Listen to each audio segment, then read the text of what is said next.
Hi, we are at a kind of a crossroads, I guess. And I want to make sure everybody understands the concept of milestones, which goes back to days when they would have mile markers between towns. And when you reached a milestone, it was an indication of progress. You were on a path to a destination. At the end of the quarter three, we're reaching a place where we have a milestone. There's an assignment which reflects it. And that assignment is for you to prepare a portfolio indicating that you've mastered or at least demonstrated competency in a number of key areas. Nonetheless, the principle is still there that when you get to a milestone, you need to make a decision basically on your path or that you can celebrate what progress you've made. So we are at a point where, irregardless of where you're at with your progress in the curriculum, you either have or have not reached a milestone. Now, your progress and your grade is your business. Nobody else's. Well, except for me, because my business is your progress. So starting today, what I want you to understand is that we're going to be choosing one of, or actually we're going to be following the same path. Everyone's still on the same path. But if you have reached a milestone that was your portfolio update last Friday, then you're going to be moving to a new Google Classroom with some different topics. And these topics are more advanced, and they really require that you understand the stepping stones that build your understanding towards this milestone. So let's look at that in some more particulars. There is a project here that is still not uncompleted by more students than has been graded. And more importantly than who, I want you to understand what is in there and why it's in there. Now, dates are becoming less important now because everyone's working at their own progress. So don't be concerned with due dates as much as progress. This is really focused on, as you can see here, required projects. If you've done the required projects, you've turned in evidence of it, and it's very easy for you to take a copy of that and put it into your portfolio. If, for whatever reason, you have not yet completed a required project, you won't have the evidence of it, and that's where your focus needs to be. I used a comparison a little bit earlier with somebody on. So similarly, what I want you to understand is I've spiraled these concepts through required projects as well as the ability to take them further. And if you've done all those stepping stones, you're in a good position to take on some more advanced work, but not until you've reached this milestone. So the way that you can evaluate is that you want to make sure that you've got your portfolio with evidence that you've done this work and that you understand it. So we're calling them quarter four or advanced topics. And so if you were to look and see, this is a project itself that's required, but this one's required plus 100. I'm actually grading this one a little bit different than your 35-point projects. It's in effect a very significant project because it highlights all of the work done up to this point in order to position you. You're on the precipice at this point of going into advanced work. So I'm going to be going in. There's a video described. By the way, if you're not sure what goes in your portfolio, I'm not going to play the whole thing, but I just want to highlight. This would be from somebody who did this a couple of years ago, and he's very candid at his beginning here. This is his maze game that he customized, and you'll see some things in here that maybe have a little greater depth because when we're in person, it just candidly, without COVID, gives you an opportunity to do more. Using Mudbox for a jack-o'-lantern, for example, is something that we have done. This is a nice summary of things done in 3ds Max. It's not that each individual project is a slide, but it shows you all of them. The Army compound, which has got his name showing customization on it. They should all look pretty familiar now, a snow person scene. So these are things that came in a little bit earlier in the year. Physical materials in 3ds Max. And you may have more from the first session. You might have custom logos and things. Now, these are things that I want you to have done, your first introduction to the Unreal Engine. your maze, understanding how to do snap with scaling, building your name in brushes, understanding how to use constructive and additive brushes. We didn't spend a lot of time on lighting, and we will be doing that in the advanced topics. Landscaping, being able to put your name into landscape. Designing a level. I'm going to pause on this for a minute, and I want to make sure that everyone understands that before you move in, I do want you to have a design. And the reason is, in the advanced topics, you're going to do the design exchange. You're going to be building another person's design, and your design will be reviewed by others, and you'll get feedback.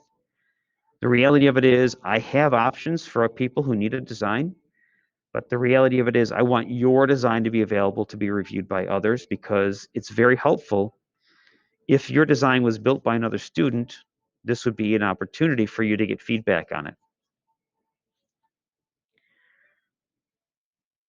All right, so, and he's going to jump through all of the blueprint lessons, some of which you've done, some of which you haven't done yet, and he shows illustrations of his different objects.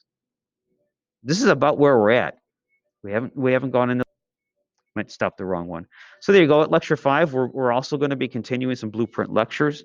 But if you haven't done lectures 1, 2, 3, and 4, I don't want to throw you into lecture 5 yet, because you don't have an adequate foundation to position you for success. And realistically, that's what I want to do, is I want to position everybody for success. So it really doesn't matter if the majority of the students in the viewing that's going on have gotten to this point or not. You either have got what we have deemed through practiced application of instructing students, you either have an adequate foundation or you don't.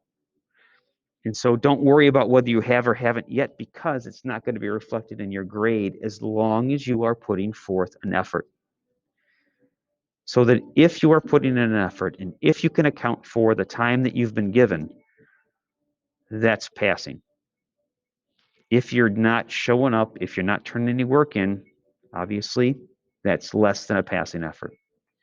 If you're completing all the required work and doing bonus work on top of it, that would be beyond a passing grade.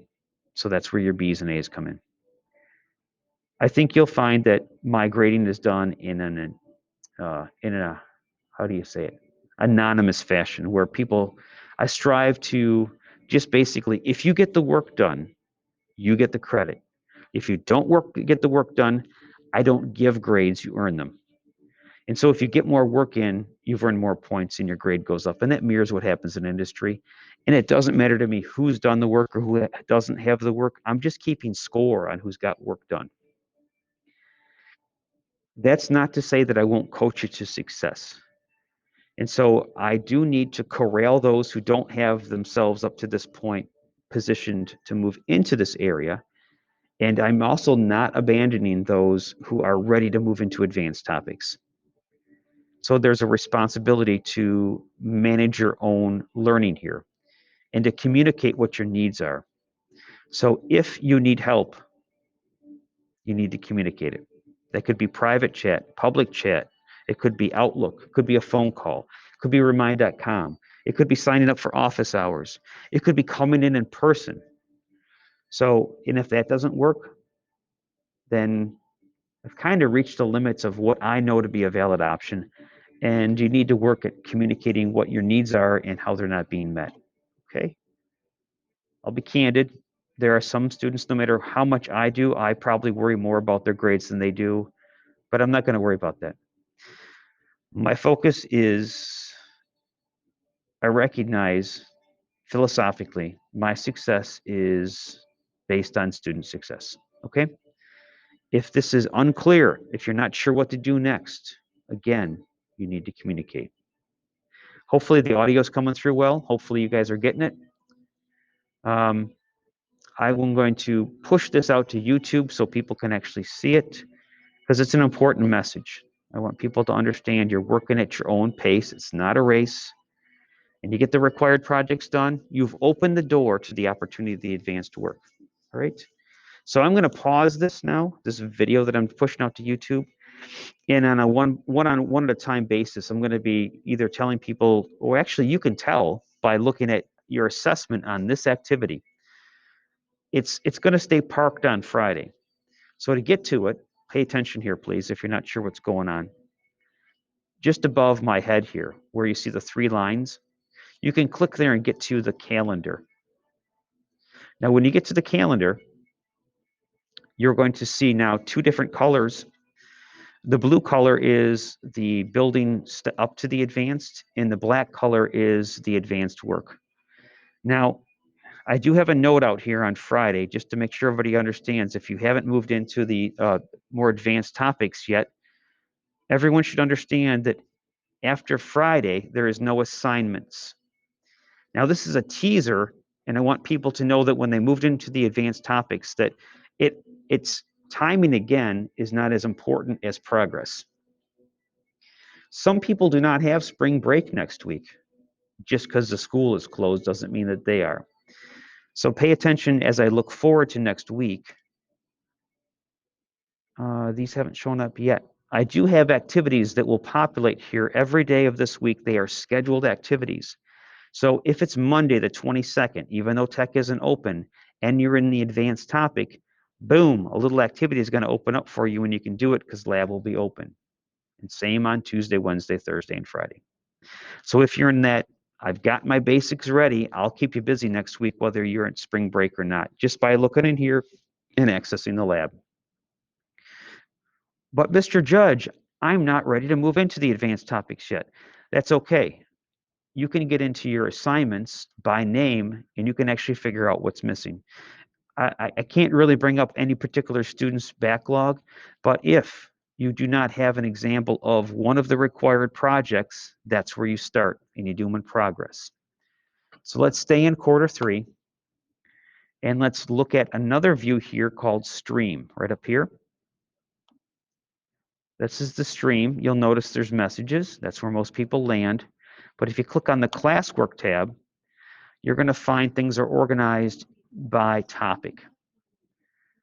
So the required projects that I'm after with you are all in here. The top one is the one that you need to get done and get 100% on to move into the advanced topics. That consists of the ones below it, which were the 2 per week at 35 points each. So it was 10 weeks, 2 projects. There's about 20 projects you get done. I need 10 examples out of the 20 to demonstrate you understand what's going on with them. I'm not requiring the enhancement projects. I'm not requiring, in fact, there's no need to do an admiration day from the past because those days are done. And the extras, of course, you could always go back in and do if you wanted to. If you didn't do them, they don't affect your grade either way. So there's plenty of opportunity for people to do work and to be busy and to manage their own learning. In fact, part of what you're going to be doing when you move into the advanced topics is understanding just how responsible you're going to become. Typically in the 4th quarter, students are working very independently. That's how it's always been in tech. When I was in high school, I don't know if I've shared this with you in the past, I took tech classes, and by the time you got to the 4th quarter, you were doing your own thing. You were actually doing projects based on understanding what needs to be done, whether I was in the machine shop doing welding or whether I was in the print shop running off production jobs. I had a couple of years of tech classes myself, different areas. Computer programming wasn't an option. But by the 4th quarter, we hope that a student is equipped with the basic skills and can work more independently. COVID's been a factor, and I don't take it personal. It's just the reality we have. And I'm going to work with you on getting your foundational skills positioned. If it's not the first day of quarter 4, it might be the last day of quarter 4, but that's the key outcome in your portfolio, whether it gets to this point at the end of quarter 3 or whether it has more. It doesn't matter. It's a reflection of what you've mastered, and that's my goal. Okay? All right, now I will stop this